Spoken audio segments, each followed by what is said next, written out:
Hello, good morning. Thanks, Courtney. First of all, kudos to AI. I think we have a fair representation of men and women on this panel, which is very important. I was in Bangladesh last year in a panel, and then we have a bunch of men talking about women's empowerment. I think it's very awkward, and I think it's also wrong. And there's a movement actually globally about saying no to all men's panel. I think maybe we should adhere to that principle. So thanks very much. I'm from Business for Social Responsibilities. We are a non-profit business network and consultancies working with companies to create a just and sustainable world. So women's empowerment is actually our focus, and I want to talk about gender equality in the supply chain today. First of all, before I have a deep dive about the situation in the supply chain, I want to just talk about the macro environment, how we are progressing towards gender parity in the world. And in a nutshell, we are really lagging behind, far behind in reaching gender parity. The World Economic Forum started to track the progress towards gender parity since 2006 in 4 domains: economic opportunities and participations, health and survival, education and attainment, and also political empowerment. And so this is, it was the first time in 2017 that we actually see the gap widening in all regions. So as it stands now in Western Europe, it would take us 47 years to reach gender parity in these 4 domains. In the MENA region, in Middle East and North Africa, it would take us 356 years. In South Asia, it would take us more than 1,000 years to reach gender parity. So it's a long way to go. You see, women makes up of half of the world's population, but then they represent more in the world poor. And government policies or regulations not all the time are conducive to women's empowerment. They work longer hours, they earn less. I guess maybe until we all become robots, then we will reach gender parity. But still there, some years ahead, there's some time to until then. And so I guess it's important for us to address some of the more systemic barriers. And let's have a look at what these systemic barriers are. This is from the UN High-Level Panel on Women's Economic Empowerment. And they have identified 4 barriers on women's economic empowerment. The first one being avert social norms. I'll talk more about that. Discriminatory laws and gaps in legal protection. The failure to recognize, reduce, and redistribute unpaid care work. And also the last one is the gender gaps in access to digital, financial, and properties access. In this morning, we talk a lot about technology, and I want to bring in some nuances on that. What does it mean by that when it comes to women's and men's access to technology? So first of all, these avert social norms. Social norms are sets of rules that govern our behavior or determine what is acceptable or not acceptable in the society. And there are lots of, well, not only in the developing world, but also in developed countries. And there are sets of rules that are not very conducive to the women's participations. Gender stereotyping, and women are not supposed to work, actually, in many countries, that you're supposed to stay home. You're supposed, even if you're working, you're supposed to take care of children. Women are not supposed to have this career aspiration to stay where you are. Women are supposed to work in low-tiered, low-level works. You're not good in handling machines, so there's no point to train you in handling machines and you move up the ladder. And so that's really also a driver of occupational segregations. You see more women in the supply chain. When you go to factories, the sewing operators and those on the floor, a majority of them are women. Actually, I've seen so many men talking to us that, well, it's discriminatory, that's not women's empowerment. And this is not empowerment for men as well. You see, there are a lot of jobs going to women. But okay, when you look at moving up, the supervisors level, the management level, again, not only in factories. When you look at the CEOs, company boards, women are heavily underrepresented, and that's occupational segregations in terms of vertical segregations and then the horizontal segregations are driven by first social norms in many countries. Again, discriminatory laws, and not all countries in the world. Again, the policies and laws are conducive to women's participating in the workforce. And then in 20 countries in the world, women need the permission of men in order to get a job. I mean, women just started to drive in Saudi Arabia. I mean, that's an extreme case, but still, in many countries, that is quite prohibitory.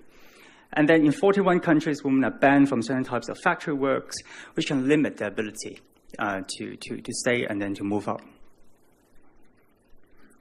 Unpaid household work and care. We talk about women's doing the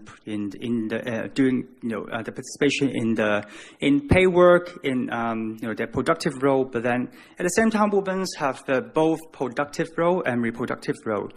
And we're not paying enough attention about unpaid care work. This actually has quite an implications when you look at women's moving up, say in factories or in farms. I think there's a study in Bangladesh by the IFC about it's called Work Progressions Toolkit, and then so they create opportunities for women to move up. To become supervisors. But actually, the women not all of them, they want to be promoted because they don't want it, they don't feel like they're good at it. And also they have to juggle between productive work and also reproductive works. When you're being promoted, you have targets, you have to work longer hours. At home, the husband are not appreciating that. You still need to take care of my babies. You still need to cook. And so, if we're not addressing it, then again, it's prohibiting women from being fully empowered. And finally, the barriers about access and resources. I mean, that's the differentiations between men's and women's access to a range of resources. For example, property and land. For example, land rights, property rights. Bank accounts, credits, assurance, healthcare, social protections, digital resources. Like our works in Bangladesh and India informed us that, yes, people are almost everyone has a phone, but even that notion we're challenging that because from what we've seen, not all women have phone, or when they have a mobile phone, it's a simple one, it's not a smartphone. Of course, it's very contextual. You see in Myanmar, very high penetrations of mobile phones, almost everyone have it. But say in Bangladesh, even they have a phone, they have to ask their husband permission to use it. Their time of using that phone is limited. Because when you have a phone, you have access to resources and information and knowledge, and that's quite threatening to the men folks. So I think, also looking at the product design or the financial product design, how it can be woman-friendly and not just, gender blind, because that will have an implications to the uptake and utilizations. So when we take a closer look at the supply chain, what is the data which is telling us? So I want to focus on 4 domains. One is wage, harassment, voice, and labor conditions. So women are further behind in all of these areas when we look at the supply chain. In terms of wage, when we look at the same job, we usually require the same level of qualifications, experience. Men are earning more than women. A man with the same experience and educational background, they expect to earn 41% more than the female counterparts in factories in Bangladesh. When it comes to harassments, again, looking at the law, the legal aspects, not all countries, 1 in 5 countries actually still do not have appropriate laws against sexual harassments in the workplace. The ILO is coming with a standard probably, we hope it will be a convention on violence against men and women in the world of work, but that's the very first one, and this is 2018. And then also, it's very high prevalence of violence verbal, sexual, physical, and increasingly, we need to talk about emotional and psychosocial violence, especially in a very high-pressured workplace. Voice. Again, we have a lot of discussions about voice, using technology, getting the voices of women or men about their needs, their aspirations. But we want to look into the nuances of this voice. Because again, when you look back to the social norms or this kind of environment, that well, sometimes getting them to speak doesn't mean that you're getting the full picture. For example, what we've seen in Ethiopia, and actually in many countries that we're operating, the HERProject, women they accept sexual harassment and violence against women as a consequence of being a woman. They internalize this kind of adverse social norms, and then they accept it being parts and parcel of getting a job in the sector. So, how can we tease out the nuances of this voice and understand better about what shaped the voice or inform this kind of voice. And finally, about the labor conditions. Like for instance, in China, in Guangdong, that women are working longer hours, they have more overtime, and then they have, less of them that have contracts or written contracts, and then also comparing to men, less women are having access to social insurance. So, because I think we have an audience, mainly from the compliance background, and I want to show you a few data that we, from a collaboration with SEDEX. My colleague Filippo is here. He helped to crunch all this data. So, if you have questions, you should go to him. So we have done some data crunching, with SEDEX, with the audits platform, the reports platform, looking at the past 3 years of 2014, 2017, the audits uploaded to the platform, about 87,000 audit reports, which includes approximately 235,000 non-compliance cases, and in a range of countries. Of course, the distributions of this country is weighed by the membership of SEDEX. And so most of these audit reports come from China, India, and UK, representing a wide range of business. So when we do this crunching, we do some keyword search, which we think are the highest gender-sensitive contents, including harassment, discrimination, health and safety, and equal opportunities. And from this keyword search, we narrowed down to about 1,200 non-compliances, and of which about 950 or so, they are gender-specific. What we mean is, for example, when we do a keyword search on discrimination, there are reports about age-related discrimination, and it's not exactly gender-specific. So we narrow down the search criteria and then come up with about 965 gender-related non-compliances. And this is just a distribution. It doesn't mean that all factories or all workplaces follow the same pattern.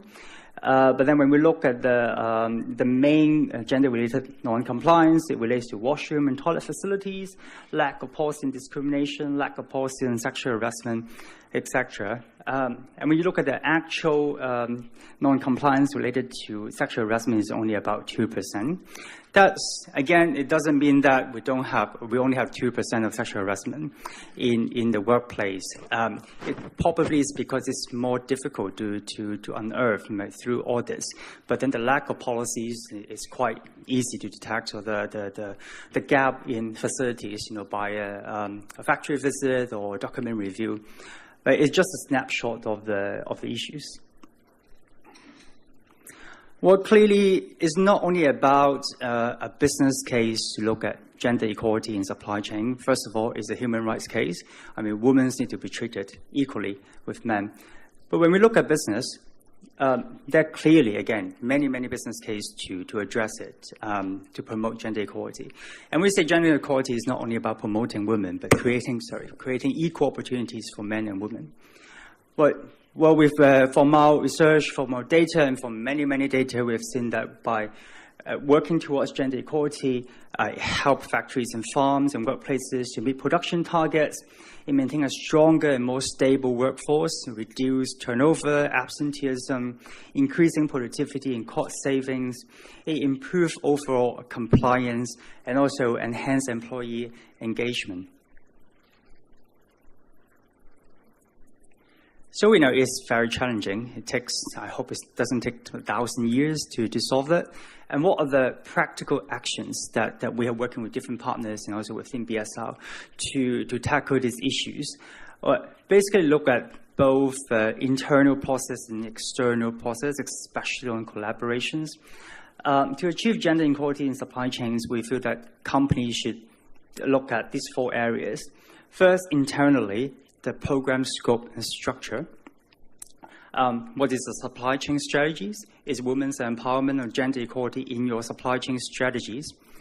The due diligence process, well, we talk a lot about risk assessment and then on identifying hotspots. What is gender and women in this kind of hotspots or risk assessment? And how do they play out in this kind of exercise? The governance and management, we have readily available tools that we can use. For example, codes of conduct. For example, auditing tools, how it can be more gender sensitive. Externally, about engaging with suppliers and collaborations. When we take a closer look at the internal system, for instance, companies can turn to the UN Guiding Principles when we want to consider the program scope and structure to better understand the due diligence process. And also, as a whole, business and states, they can give special attention to the experiences of women in the structural discrimination. So we talk about this kind of laws or policies, and so we need to have a better understanding of that, and to scope out the challenges. In terms of the governance and management, I mentioned the codes of conduct and also assessment tools. So we at BSR, we have actually already come up with gender equality in the codes of conduct guidance. So this is not a new set of code of guidance, code of conduct, but it's a gendered guidance note, how code of conduct can be more gender sensitive. And we are about to launch a report on guidance on gender-sensitive assessment. So when we go to factories to do audits, when we go to farms to do audits, what kind of questions, how we can ask questions in more gender-sensitive ways when it comes to harassment, when it comes to wage, health and safety, etc. So it serves as a reference. We day in and day out when we do our jobs, and we can have some tools to use. But really looking at the deeper, longer-term, more sustainable change that we need to work externally with lots of collaborations. So what we're doing now, well, actually have been doing it in the past 10 years, is HERProject. It's a collaborative initiative with brands, with factories and farms, with NGOs, with civil societies, to empower women through capacity building and also management system strengthening. So in a nutshell, that we work with about 60 plus brands in 14 countries, in over 700 workplaces, to train women using peer education system on health, especially on sexual and reproductive health, on financial inclusions, and also on gender-based violence. And at the same time, to work with factories and companies and brands to integrate gender into the policies, into the system. What are the gender-specific KPIs and action plans that we should all measure and work towards? Well, but then really, if we want to look at the systemic change, we need to collaborate, not only within the supply chain. Well, this is actually a non-competitive ground. We have lots of different kind of service providers or brands or factories, but then gender equality, it shouldn't be, owned or have a patency, that only we can do women's empowerment. Actually, everyone should do it. And so how we can work collaborate together to address this kind of norms, issues, occupational segregations, to look at mainstreaming gender in all the tools and strategies. And one of the initiatives that we have is called Business Action for Women, that we work with a wide range of companies to look at advancing women in supply chain, looking at climate resilience and women, and also violence and harassment. Through generations of a number of toolkits, awareness raising tools, campaigning and strategies and advocacy, trying to influence the business community about the importance of women's empowerment. So, this is a long way to go. I hope, again, it doesn't take 1,000 years to reach there. And we really hope to work with every one of you, men and women, so that we will achieve this gender equality faster. Thank you.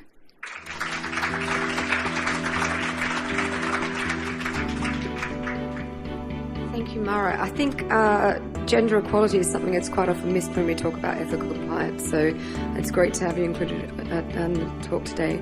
Also, I would highly recommend everyone to check out more about the HERProject that he's talking about. They're doing some fantastic work.